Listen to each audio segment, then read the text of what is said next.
Presented by RP Sanjeev Goenka Group, Growing Legacies. Co-presented by Century Laminates by Manish Malhotra, fashion for your furniture.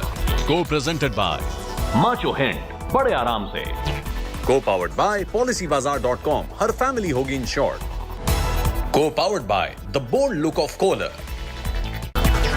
UBI, good people to bank with.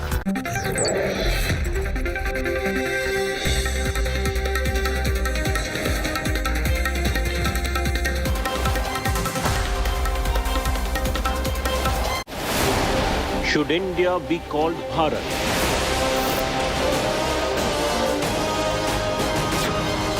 What do the citizens think?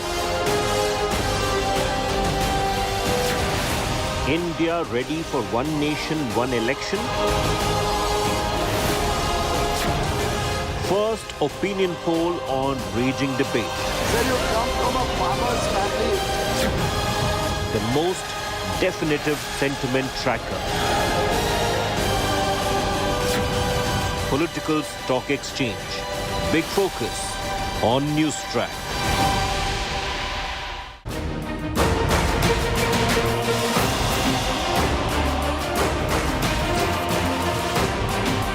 Hello and welcome. You're watching this week's edition of the Political Stock Exchange. We had a bit of a break because of the G20 coverage, but the PSC elections and politics back on the center stage.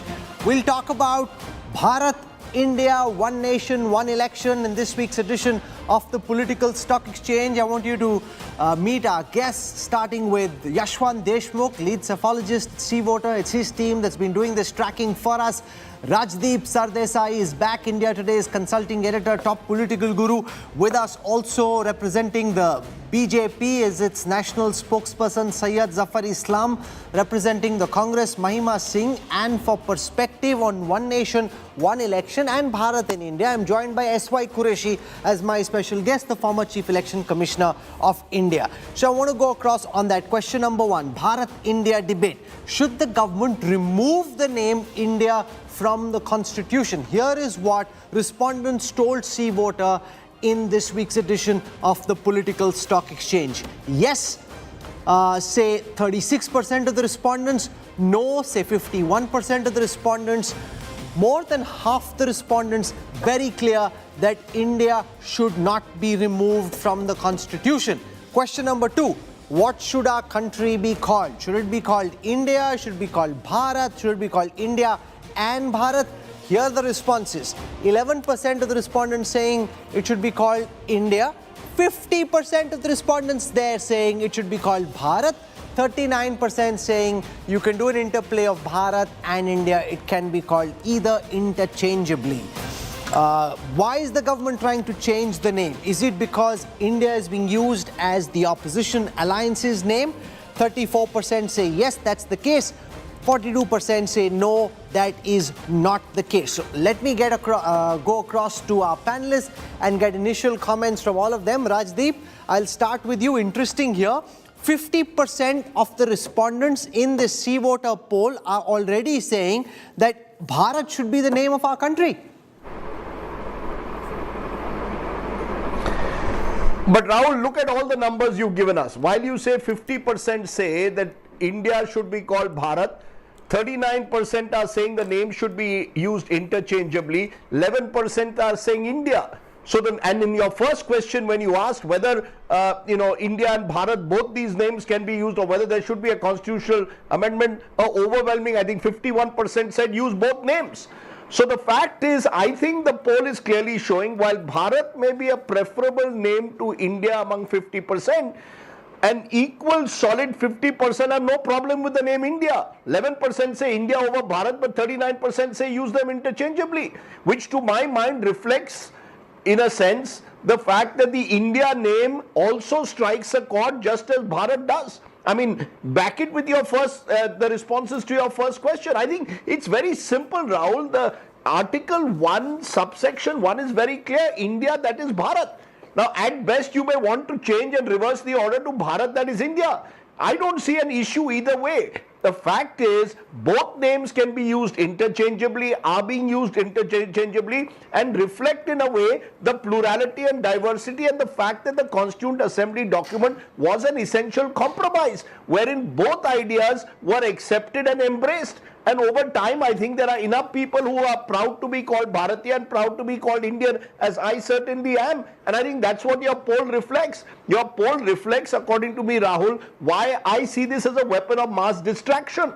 Really not an issue for a majority of the Indians. I think most Indians would be happy interchangeably using both names, as your survey seems to indicate. Yashwant Deshmukh, I pick up mixed messaging on these responses. One, should the government remove India from the constitution? 51% are saying no. What should our country be called? Bharat, say 50%. How do you explain these two opposite reflexes which seem to be coming out of your poll? Well, it's not opposite, actually. I think Rajdeep has kind of explained it very well in that way. I think majority of the Indians are just happy with both the names. It's more of a politically sensitive debate, in that way, and unnecessarily provocation and unnecessary controversy as well, whichever way one likes to look at it. However, there are, kind of undertones to what we are seeing. People are happy with India, people are happy with Bharat. If you want to really understand the very fine difference, I will take just a step further what Rajdeep tried to explain. We have always written India, that is Bharat. Probably the emotion is more like Bharat, that is India. If you really want to get into deep dive of that and understand where exactly the point of slight difference is and where exactly the similarity is. So primarily, Indians, big number resonate with both the names, but primarily they resonate with Bharat and then with India. So that's the only difference which I can... S.Y. Qureshi, how do you read this data? I'm coming to you, and we largely invited you for one nation, one election, but you have a sharp political take on everything. So I want your take on how do you read this before I get to one nation, one election? Personally, I'm very comfortable because the Constitution is very clear. India, that is Bharat, which means they are both the same thing. So, and as Rajdeep said, even if you reverse the order, it means the same thing. And in English, we have always been using India, and in Hindi, we have been using Bharat. Even in the Constitution, it says, one article says, there will be a President of India. And its Hindi translation says that there will be Bharat ka Rashtrapati. So, Constitution recognizes both equally. Okay. Syed Zafar Islam, we don't know for sure the reason behind calling the special session on the 18th of September. It is on the 18th of September 1949 that the name India was picked, and that's the time this Constituent Assembly debate was happening. But your sense of what the government actually intends to do, because you're getting a sense that yes, there is support for the use of the name Bharat, but people don't want to discard the name India either. Well, I would say there is a rumor in everywhere that we are changing the name. Nobody is planning to change the name. At least we are not aware. It is all in the media that name is being planned to change the name from India to Bharat, and only the country will be named only as Bharat, and India will be removed from the constitution. Such thing has not been discussed. It's not something which has been indicated. Rather, the spokesperson of the government have already clarified that it is a rumor and no such action plan is from the government. Having said that, there is a definitely preference for Bharat. So, and we must change our mindset of colonial mindset and use the name Bharat, and something which every Indian should be proud of. The more we use Bharat, the more it will get prominence, and the more people will use Bharat even outside the country. Today, Mahima Singh, the government seems to be winning the Bharat argument. India has two names. Yeah, sure, because I spoke to Dr. Jaishankar in his first post-G20 interview, and he said there was a lot of chatter around Bharat, and a lot of countries appreciated the fact that, like Japan is Japan on the outside but Nippon inside, and so many other countries have different names. Ireland, Hungary, different names internally, externally, the difference between endonyms and exonyms. Pushing the use of the name Bharat is actually other countries seem to understand and appreciate. Jai Hind. Rahul, I think the timing tells the tale here. Here is a government which has been operating with a majoritarian mindset, and that is not a fact that is hidden from anybody. I think it's a widely known fact that this is a government with a majoritarian mindset, and they live in denial of the other major chunk of the Indians which doesn't vote for the BJP. While the BJP may enjoy a fair vote share of above 35%, 36%, 37%, whatever, but there is another major chunk. India is going to represent 60%. The India alliance is going to represent 60% of the Indians, more than 60% of the Indians. But here is the BJP at the very juncture in time when we came together to name our alliance India. The BJP started. Respond to this, Syed Zafar Islam. इससे पहले तो नहीं था कभी plan कि भारत का use करो, because you've been in power for 9+ years. You've suddenly pivoted towards Bharat because the opposition came up with the name India as the name of the alliance. If that hadn't happened, there wouldn't have been this sense of immediacy and urgency in wanting to now start pushing Bharat. They're saying you have done this because we named our alliance India. Syed Zafar Islam. Their Twitter handle is BJP No, for Rahul, India, by the way. Rahul, let me ask you first thing. Have we coined a new name? Is it part of the constitution? But you're pushing it now Bharat, much that more is than India. earlier. Have we said that we are changing? No, let me just complete. I'm coming to that. We are using it. Yes, Bharat should be used, and G20 was a platform where you can reach the rest of the world, and the name Bharat can get prominence, something which you cannot do in isolation, that you cannot tell everyone. So there is an event has been fully utilized to propagate the name of Bharat, and Bharat is now known to every other country in the world, and that is something which the government has done it, and you should appreciate the government's intention that Bharat is the actual name of the India. That should be known to the people of the world, not only India. What has been given by the colonial mindset of has been accepted by the colonial mindset at that point in time. So we always only took the opportunity, utilized this opportunity of G20 to propagate this name, let the people of the world know that India has two names. Okay, Bharat, let's now come to one nation, one shared election. by the people of this country. Mahima, 20 seconds because I need to keep the needle moving quickly. Sure. You see, BJP for India, numeric Roman number 4, and then India. That is their Twitter handle. Hypocrisy at its best when the BJP cries foul today for the name India, and then they say, where have we changed? Look at the visuals on your screen right now. They have changed it. They have all the intent, and they're already exercising. So, one nation, one election. Is this beneficial for our country? Here are the responses to this question. One nation, one election. Is this beneficial for our country? 61% of the respondents say yes, 32% say no. Note over there, 81% of the NDA voters say yes, this is beneficial for the country. Amongst the opposition voters, 48%. So the bigger number of opposition voters also saying this is beneficial for our country.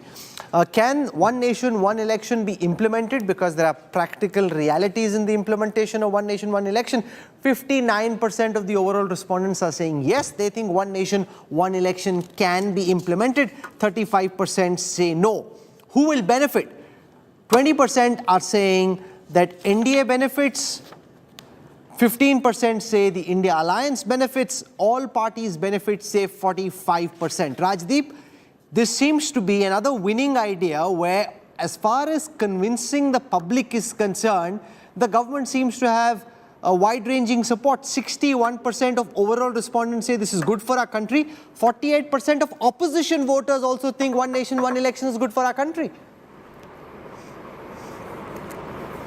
No, I think these are interesting findings. I think they reflect the fact that, Rahul, one nation, one election is seen as a populist idea. It's a popular idea. It gives the impression out there that you're going to cut down on costs. We have too many elections in this country. That is in some way affecting governance. That's been the government narrative. And as your survey shows, and I presume this is cutting across classes and groups, there seems to be a fair amount of support for it. My worry is this is not an issue that can be decided on the street. One nation, one election is a constitutionally vexed issue. It's a fanciful idea, but it's an idea which, according to me, represents uniformity in diversity and not unity in diversity. Our constitution was built on the principle of unity in diversity, not uniformity in diversity, Rahul. Not really, Rajdeep, because till the mid-60s, we had one nation, one election. We actually started out, Rajdeep, with one nation, one elections. Only after the mid-60s, as government started falling, that we fragmented into a non-one nation, one election. Earlier elections were held in the same cycle, Rajdeep. Sure. Rahul, that was because at that particular time you started at the same point. In 1952, you started state and general elections at the same point, hence you had them every 5 years. But what we've seen over the last 50 years is that increasingly politics has become more competitive. I just want to give you one figure. As per the latest publication, May 23 Election Commission and subsequent notifications, there are 6 national parties, 54 state parties and 2,597 unrecognized parties. In Parliament alone, there are more than 20 parties or 25 parties represented, and there are about 14 non-NDA, non-BJP chief ministers out of 29 states. India is far more diverse today than it was in the 50s and 60s, and that in a sense needs to be respected. Let's be clear, this 52, 57, 62 argument that is made that elections then were held joint that's because they were all at the same starting point. Now we have a very, very different political ecosystem to what we had in the 50s and 60s. A single election, a single nation will work against the interests of several state governments that are ruled possibly by non-BJP governments. You will have to bring them on board. I'm not saying that you don't have to have a debate on it. Please have a debate, but this debate has to be done through a spirit of consensus, Rahul. It cannot be just ramrodded from the top as appears to be the case, or because, as your survey says, 61% are in support of it, therefore let's just completely junk the present system and go back or try to create a single election, single nation. I don't think this can work through populist referenda on the street. It has to work through really working on the constitution and bringing parties together. If they all agree, well and good. But if they don't, we must respect the fact that we are a diverse, discordant democracy. That's what our democracy is about. My last point, Rahul, is I think that the real question is not single nation, single election. It's how are you going to control money power in elections. That's what I think should be the focus. The manner in which money power has subverted the electoral process should be the focus of our policy makers, not these fanciful ideas that may attract support but actually are rather hollow inside. S.Y. Qureshi, I remember interviewing you on the day this story first came out, that there was a committee that will look at one nation, one election, and you sounded quite averse to the idea, saying it's very impractical to implement. Now, how do you square your responses on the practicality with the overwhelming public support that this idea seems to enjoy? 61% of the respondents think this is beneficial for our country. Mr. Qureshi. You know, Rahul, this topic arose about 10 years ago, and the very first article when I wrote, the title given by the newspaper was desirable but not feasible. But I got a lot of flack for even using the word desirable. They say it's not even desirable for constitutional reasons, as Rajdeep pointed out. Secondly, this argument, initially for the first 10 years, it was simultaneous. Now we are going back to history, very nice. But then go back to history after that also. We were simultaneous because that was the constitutional beginning. And why did it get staggered? That will happen again. You start, come back to square one, but then the same thing will start over again. Somewhere 20 MPs change side, one party leaves the coalition, looks above fall. What happens to the 28 assemblies? Why should they be disturbed? Or conversely, something happens in the state. Why should the entire country Let be Syed disturbed? Zafar Islam respond to your very strong argument. Now imagine that you lost the election in Madhya Pradesh. Kamal Nath is chief minister. You've spoken to Jyotiraditya Scindia. You've taken him and a whole bunch of MLAs with him. What happens? You can't switch. Then you're stuck with one nation, one election. This goes against what you yourself and your party have been doing over the last 9 years. Well, Rahul, the Honorable Prime Minister and many of our senior leaders have very often have spoken about it, that we need to have a mindset to create an atmosphere where one nation and one election can become feasible. As of now, I think that it cannot be done in isolation by Bharatiya Janata Party or our government alone. It has to be. No, but respond in the real world. Arunachal Pradesh, Uttarakhand, Maharashtra, Madhya Pradesh. These are all examples where you've not allowed opposition governments to continue running their full term, and you've done some jugaad, some hodgepodge to bring them down. Then how will that happen in one nation, one election? No, these are two different things. See, people are unhappy with their party and they want to join a party which is actually serving the people. Then they are welcome. But if the system does not allow, if there is a restriction of people switching from one side to another, even with an intention to lead to serve the people, then it's a different case. As of now, there is a process where one can follow and can join any other party, and if the government can be formed, why not? But one nation, one election is something where it's a very good concept, but cannot be done by Bharatiya Janata Party alone. All the political parties should come up, and there should be consensus that yes, we need to have, everybody will have to sacrifice, not only Bharatiya Janata Party, but every single political party will have to sacrifice something or the other to make it a reality. Now, I don't understand, Yashwant Deshmukh, in your poll, when you're asking who benefits, I would have thought the number of people who thought the NDA and the BJP are benefiting would be much higher. That's only 20%. 45% of the respondents seem to think all parties benefit. How do all parties benefit with this? What's your reading of that data set? Well, Rahul, the split vote is in and settled. And in our latest MOT and going by the data, I did dissect the data and figured out there is almost like 30% of Indians who are kind of in a swing zone, kind of a mood when they have to do the voting on the same day.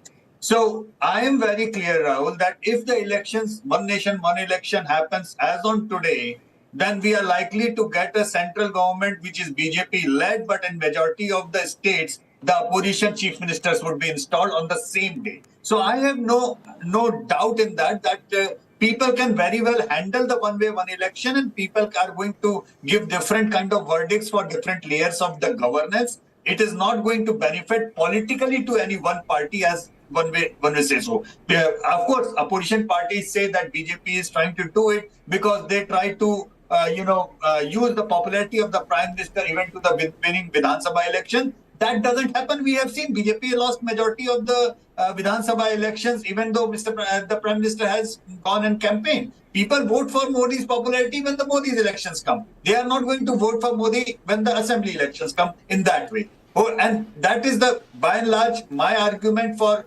getting over that fear of, of the politics behind one nation. It's a good idea. People understand that it is a good idea. It should implement. However, personally speaking, Rahul, I have one reservation against this idea. That is, in this country where majority of the elected representative, once then they get elected, for the next 5 years, they take the public for granted.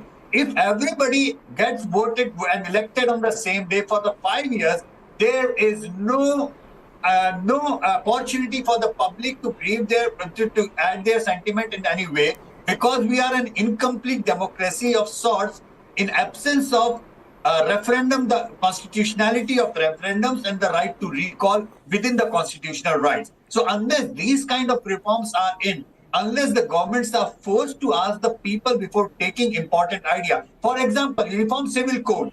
It is so easy for any government or central or the state to pass on a law, but actually, do they go back and ask the people, should we implement Uniform Civil Code? That sort of big decision.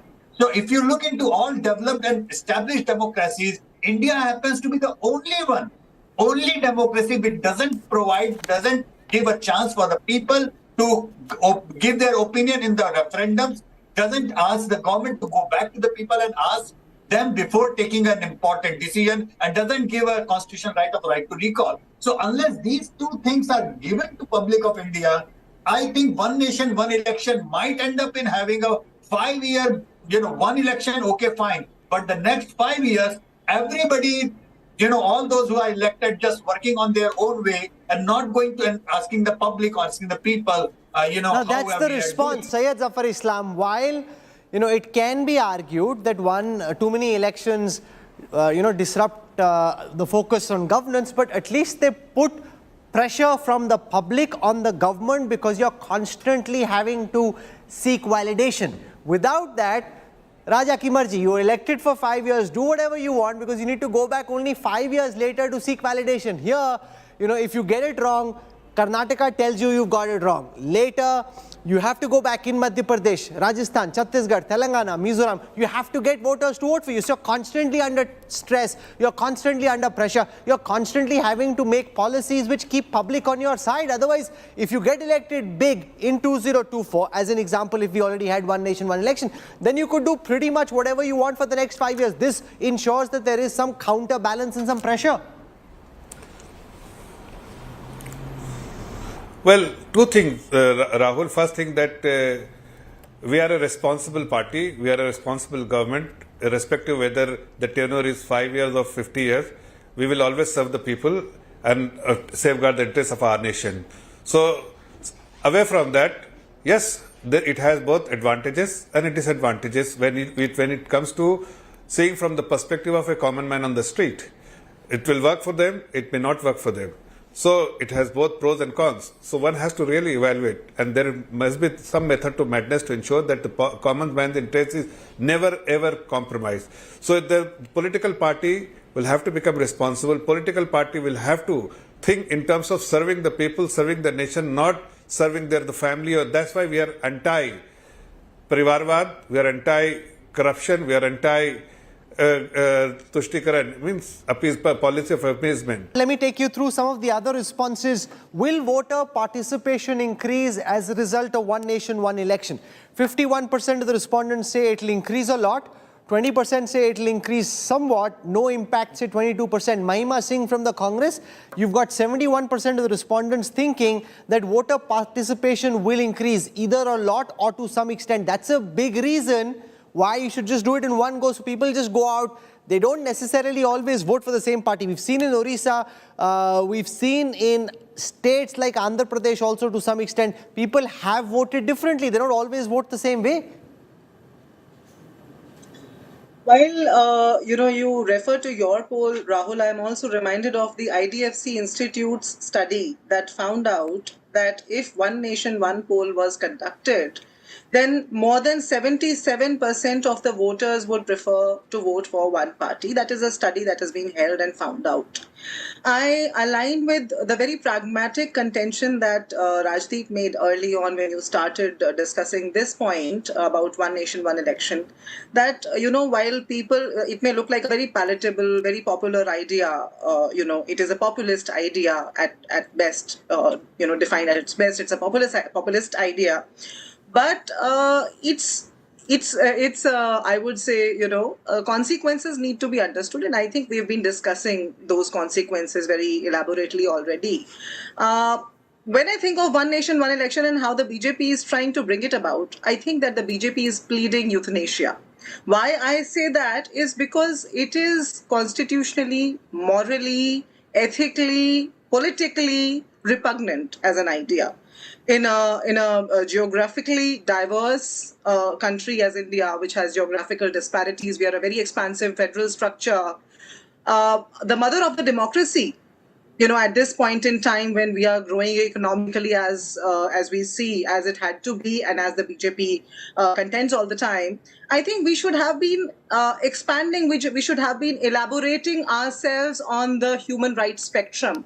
Whereas not really. It's nothing to do with human rights. If you can reduce the number of election cycles, if you can reduce the number of election cycles instead of having one election every few months, if you find like a midway house, which is okay, one election in the year, so you bunch all the elections that happened that year, or you have midterms like primaries, right? So you have midterms every 2.5 years. There are ways in which this can be done. It doesn't need to be done as an extreme. There are ways in which can be done which makes it eminently sensible. S.Y. Qureshi, do you agree? Okay, maybe one nation, one election is thrust down allow me to people's throat, justify that what may I see a just said. pushback from the opposition. But can a halfway house be found where you do, say, at least all elections at the same time in the year, or every 2 years you do elections? There are different things which can be done to make this a more practical idea, Rahul, it S.Y. would be fair Qureshi. to let I'm me coming back complete to you, my Mahima thought. Singh, in just a moment. S.Y. Qureshi.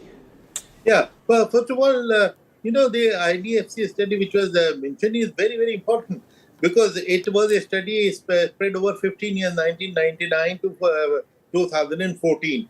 And it studied the voting behavior of 513 million people. And it found that when the election was simultaneous, 77% people voted for the same party. And when the same election got 5 or 6 months apart, it fell down to 61%.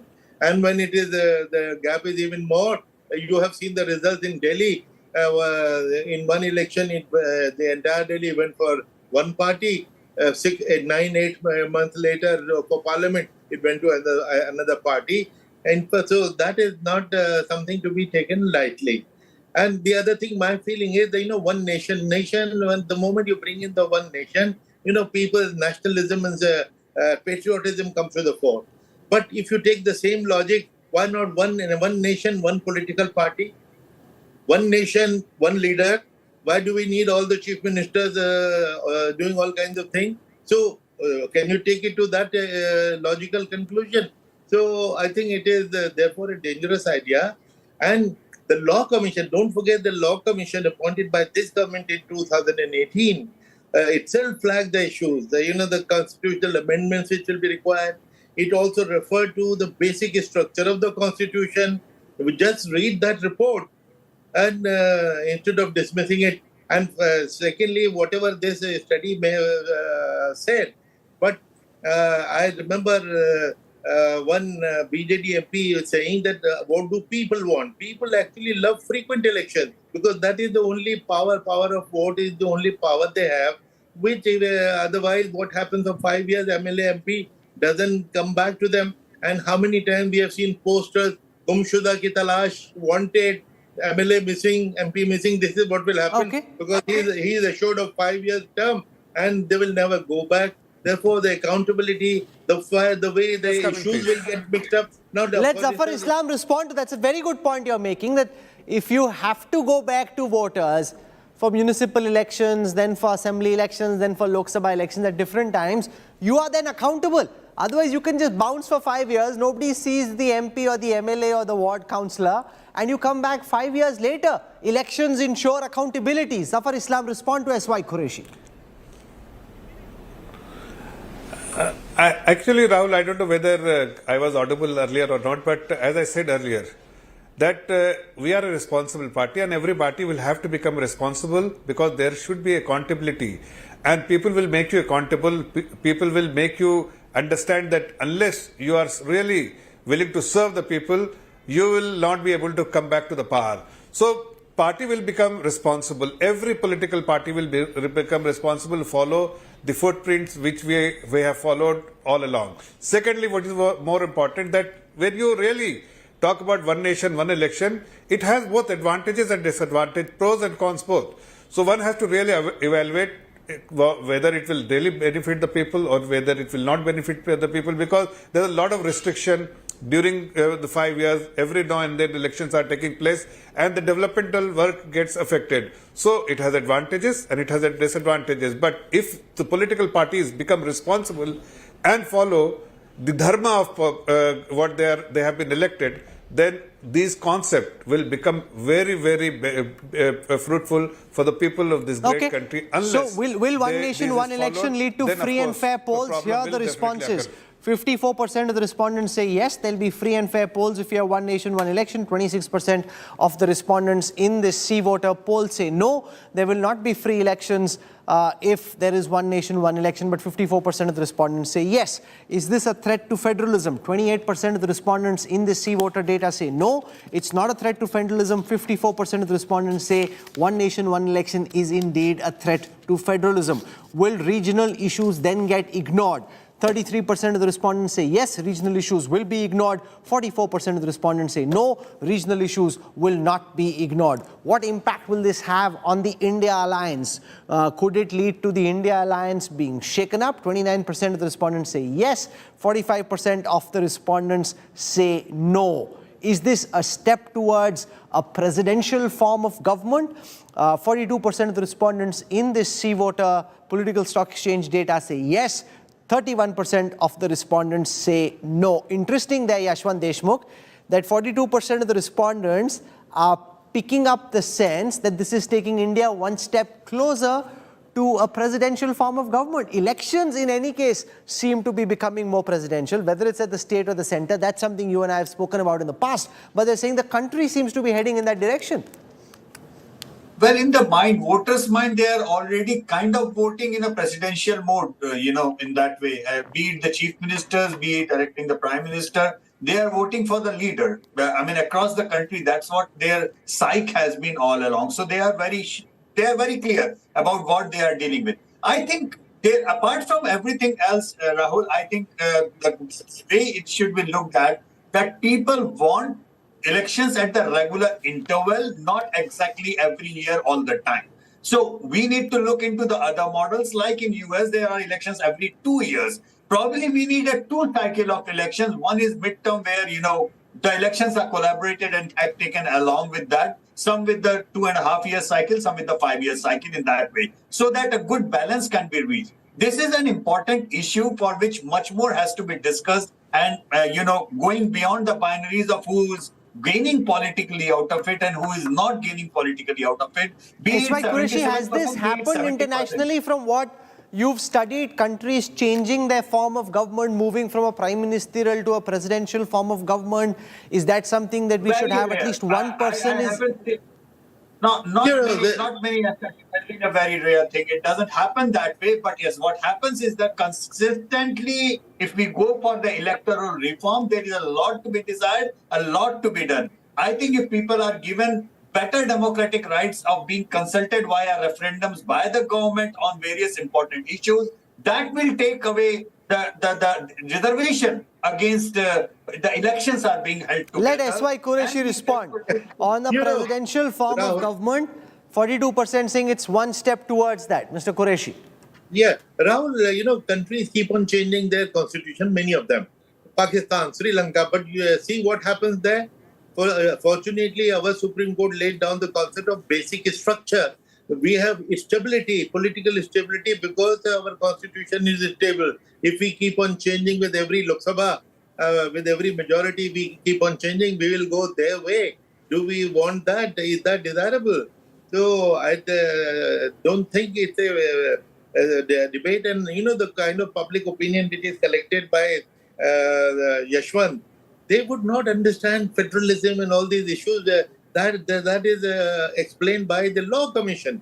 They understand the law and the Constitution. Constitution is an expertise, and man in the street doesn't understand. But what man in the street understand? If I live in a village and my Nali's drain outside is clogged, I'm not interested in our Ukraine policy.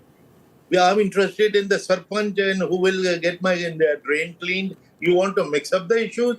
It's extremely important. And at the same time, diluting the concept of simultaneous election by saying, okay, if not once in 5 years, let us do it once in 2 years. So then what is left if you have diluted it so much?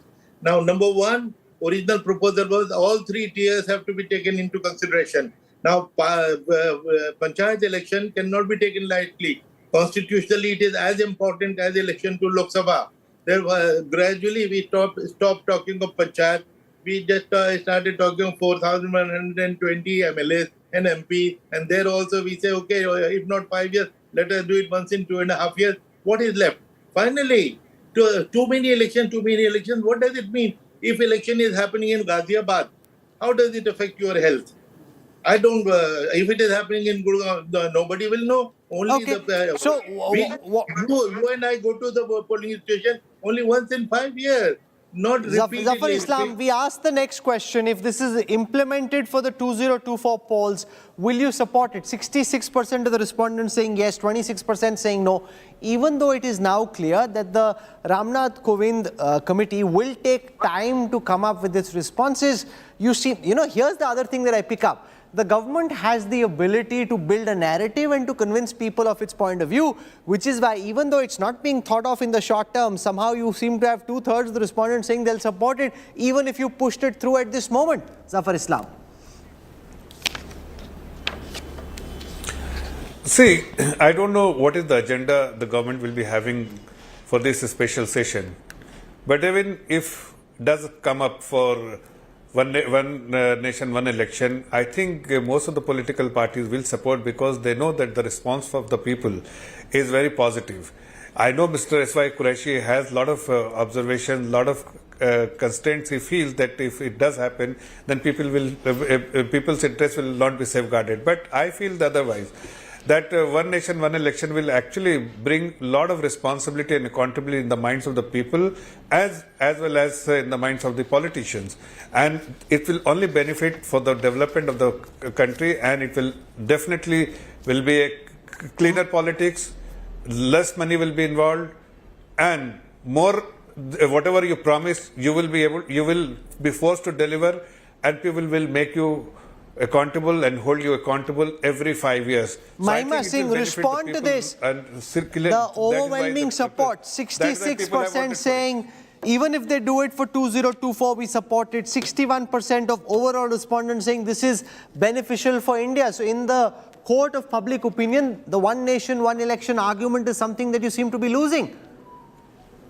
Before I respond to this, I hope you will allow me to complete my previous thought, Rahul, because I was talking about human rights and I was doing so with utmost responsibility. And when I say that it is a sabotage of human rights, it is a sabotage of liberties of the citizens of India. It is a sabotage of the most important freedom, that's freedom of expression. When you go out to cast your vote, you're not only casting a vote, it's not merely a vote. All right, today you may be, it may be costing 10 rupees per voter, and it might cost, as per the studies, it might cost 50% less, 5 rupees per voter when you do one nation, one election. But what happens when right 6 months after being elected, a government is compelled to dissolve due to whatever reasons, and then you know that for the next 4.5 years, the government is going to be in arbitrary exercise of Article 356. The president's rule will be arbitrarily exercised. And the BJP spokesperson here is talking about consensus. He's talking about taking the opposition on board. Here's a government that calls a special session of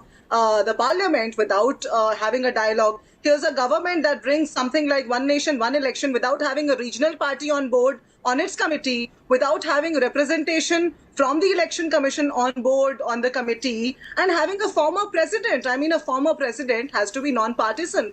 President is an office which is non-partisan. But this is a government which wants power in perpetuity. And the people are aligning with the populist concept of that idea, Rahul, coming to the current answer. The people are aligning to the populist sense of this idea, and the detailed, nuances of the idea need to be understood well by the people. It needs to the people need to be educated on that. No, sure, but in that context, S.Y. Qureshi, from what we are picking up, a 3-year term is being spoken of for the Ramnath Kovind committee. The government doesn't seem to be rushing it either. While they've initiated this debate, got all of us talking, they're actually allowing for this to play itself out, for there to be public consultation, for parties to be consulted, and only then come up with any view. So to their credit, it's not as if they're trying to ram it down, which is what the opposition thinks is happening, but they seem to have a longer term time frame in mind for this. Yeah, actually, I've been saying this all along, because from the day one, Prime Minister has been saying that there should be a national debate. And the debate has been going on for 10 years. He has not put it down the throat. He hasn't. So therefore, the debate will continue. As regards the feasibility of 2024 going simultaneously, it's impossible, because we need 3 times the EVMs. We have 20 lakh machines, we need 40 lakh more. And they will require at least 2-3 years or 4 years to manufacture. Because right now we recycle the machine. We use them in Lok Sabha, erase the data, we take them to the state and use the same machine. But if all 3 elections are taking place at the same time, we need 3 machines physically. So we need three times the machine for this reason alone. In the near future, for the next 1 year or two, it's impossible. Okay, I'm out of Also, time. I'll get a quick final word from Yashwant Deshmukh. Yashwant Deshmukh, the next step, you see, basically it seems over here, the ability to win the narrative and win the public argument and ride the populist wave, which is how the government's winning the argument with the kind of majority that they are. I think if the idea is to debate, then I think we are debating the pros and cons, and through these debates only the public makes up its mind. Through the polls, they tell their mind what they are thinking, what they are not thinking. Largely, I think public looks at it a good idea, but public also looks at what the pros and the cons are. I mean, I think it is good to debate. I have one question, Rahul, for Qureshi Saab, which is a practical question, because I want to understand from the law side of the Election Commission. Without changing the laws, will it be, Qureshi Saab, possible for Election Commission to at least take the assembly elections going in the next few months, and the elections which are scheduled few months after the Lok Sabha election, to put them together as a first step? Can you start bunching elections? S.Y. Qureshi. The upcoming elections cannot be extended even by a day. Therefore, they cannot be extended to the Lok Sabha election. But Maharashtra and Haryana can be advanced. Haryana can be advanced to coincide with the Lok Sabha elections. That is my next sentence. But the elections which are to follow Lok Sabha, and within 6 months, they can be clubbed, and they have always been clubbed. For the last so many years, along with the Lok Sabha, there have been 4 or 5 states going to the poll at the same time. That is the simultaneous election which has been happening, which is what has been analyzed by IDFC. And I would also say that if it is such a desperate need, why don't you ask the BJP ruled state to dissolve those state assemblies, and instead of 5, let 15 go to election along with Lok Sabha and see. They might very well do it. I mean, you don't challenge them. They might very well do it. I mean, that's a different thing. But I wanted to understand the law side of it. And now I'm getting a clarity. Okay. That these elections not one day. Not 1 day extension is possible. You can't delay an assembly election and give that particular chief minister more time than he was elected for. But you can certainly advance the elections. Maharashtra, Haryana happen later, just a few weeks or months after the Lok Sabha election. That's pretty pointless. Those can be advanced. So Orissa, Andhra Pradesh can go to polls together with Maharashtra and Haryana. So you can do some stuff which sees there being bunching of elections, which in any case is something no fair-minded person should oppose. Have maybe, say, one election in the year where you have multiple states going to polls at the same time, instead of having multiple cycles of elections in the same year. We have Madhya Pradesh, Rajasthan, Chhattisgarh, Mizoram, Telangana later in the year. We had Karnataka before this, Gujarat before that. So it's happening in Himachal Pradesh also before that. So it's happening at different times in the same year. Surely those can be brought together, and that's a sensible idea. So we'll debate and discuss, and let's see what comes out of the Kovind Committee report. But for the time being, to my guests, Mahima Singh, Zafar Islam, Yashwant Deshmukh and S.Y. Qureshi, thank you very much for joining me on this week's edition of the Political Stock Exchange. I'm slipping into a break. I'll have more for you when we come back on the other side. Back in a moment. Stay with us.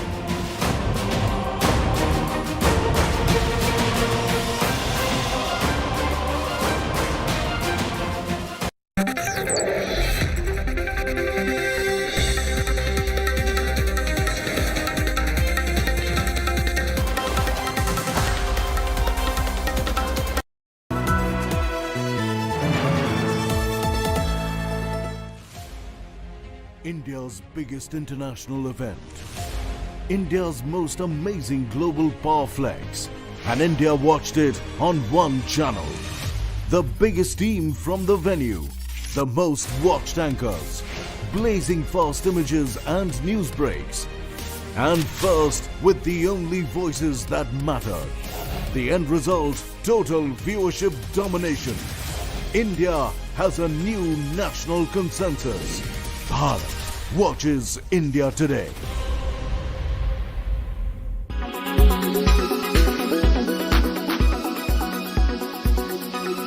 Pakistan-sponsored terror that has taken the life of 3 young officers, ruined families as well.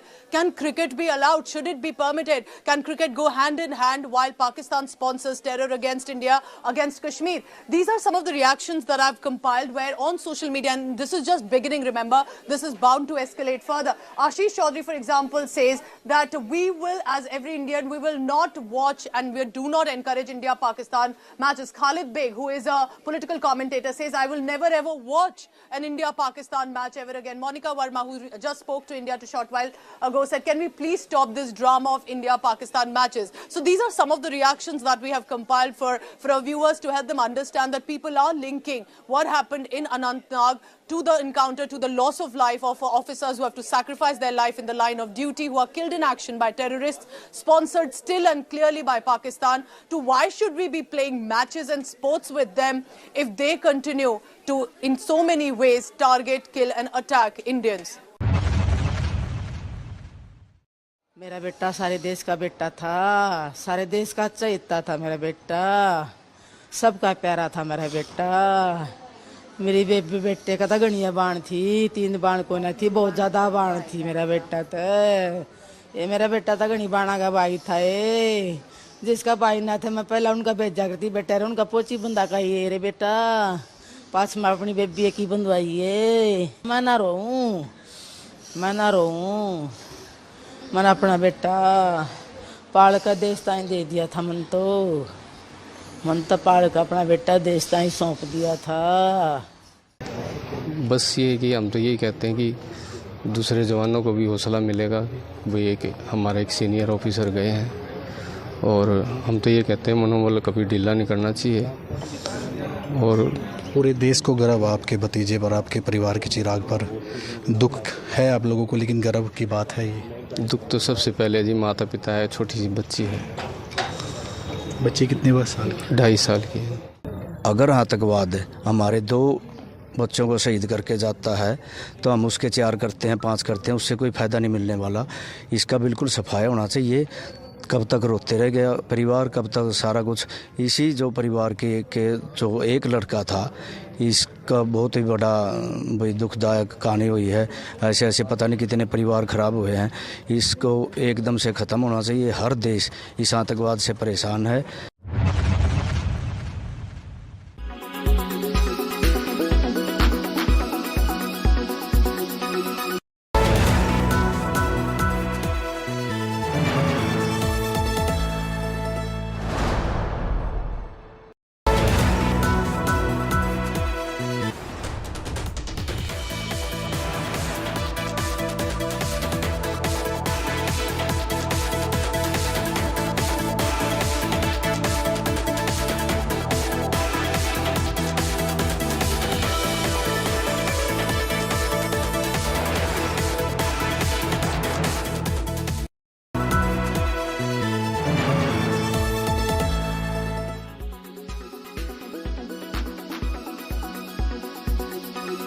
Ground report comes from Kerala, which is on high alert after the Nipah virus outbreak in Kozhikode district yesterday. 7 panchayats have now been declared as containment zones.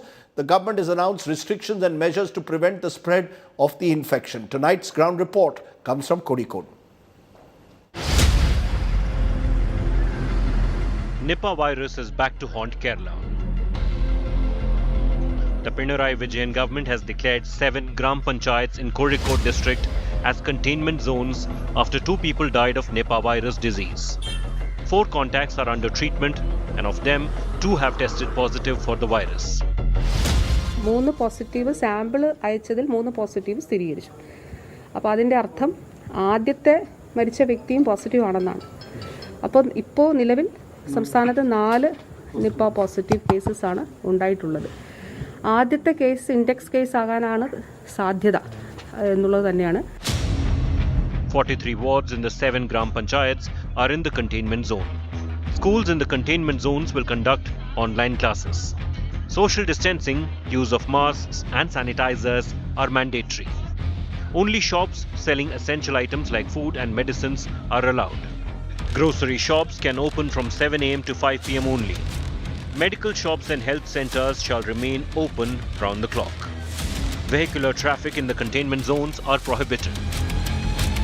Nipah belongs to a group of zoonotonic viruses first discovered in 1999 following an outbreak in pigs and people in Singapore and Malaysia. The virus is generally transmitted through fruit bats but can also be spread through pigs and animals. It can also spread through contaminated food. Nipah has fatality rate. 17 people died in the first outbreak in Kerala in 2018. With Shibimol KG, Bureau Report, India Today.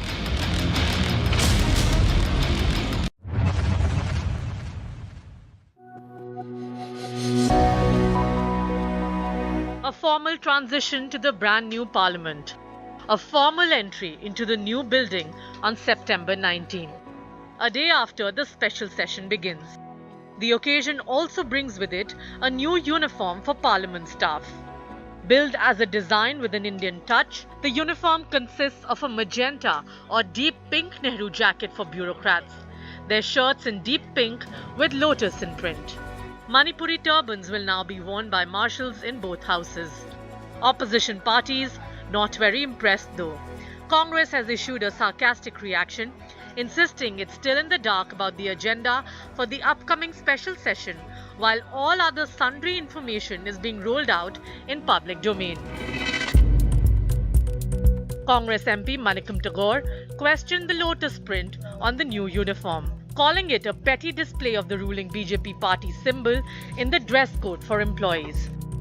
BJP party symbol is lotus. How cheap we are. In G20 also we did it, and now also we are doing it. And then we will say that it is a national flower. This kind of pettiness is not right. Hope the BJP grows up and not make the parliament a one-sided partisan. The BJP pointed out that parliament protocols come under the purview of the House Chair and not the government. Parliament का सारा विषय माननीय speaker साहब के क्षेत्राधिकार में आता है, इस पर मैं कोई टिप्पणी नहीं करूंगा. A sartorial debate before the inaugural sitting in the new parliament building, triggered by the new uniform for parliament staff. Bureau Report, India Today.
There's no end to the anti-Sanatan controversy.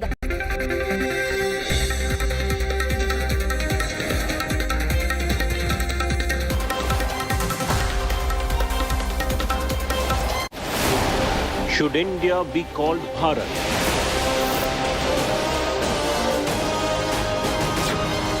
What do the citizens think? India ready for one nation, one election? First opinion poll on raging debate. When you come from a farmer's family. The most definitive sentiment tracker. Political stock exchange. Big focus on News Track.